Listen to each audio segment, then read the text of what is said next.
I'm Glen Shackleton, founder of Haunted Walks in Ottawa, and we're here in Ottawa's most haunted building, the Bytown Museum. It's also Ottawa's oldest stone building and a really cool and creepy place, one of my favorites to visit on our ghost tours. One of the most common encounters, starting with our stairs here, is guests will report hearing footsteps following them up the stairs. They'll turn around and see that there's nobody there, but the footsteps will follow them right behind them as they come up the stairs. We've also had reports from the children's activity area that guests have heard the sound of babies crying. Other staff people in the building have said they've heard the voices of men arguing from a room when there's nobody there. The building is completely full of really cool, interesting artifacts, some of which are very creepy.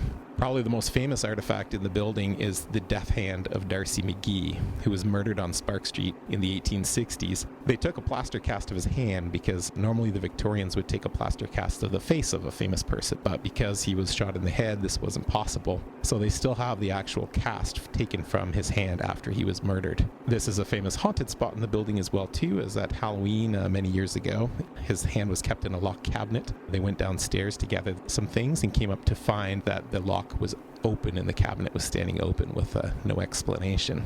One of the coolest parts in the museum is the cabinet of Victorian Curiosities. They had a bit of an obsession with death in the Victorian period and had some very weird ways, or what we would consider strange ways, of commemorating loved ones who had died. We have here on display hair wreaths as well as hair jewelry that would have been made out of the hair of a deceased loved one, which I think probably from our modern perspective is a little bit unusual. And they also have photographs on display that would have been taken with a deceased loved one posing with a bunch of his living children. So in the photograph we can see displayed, there is a man who has died with all of his young children and grandchildren all gathered around him. It was a bit of an unusual way to commemorate somebody from our modern perspective, but it gives you some idea as to why this building is considered full of, well, first of all, very creepy in some ways, but also one of our more haunted buildings here in Ottawa.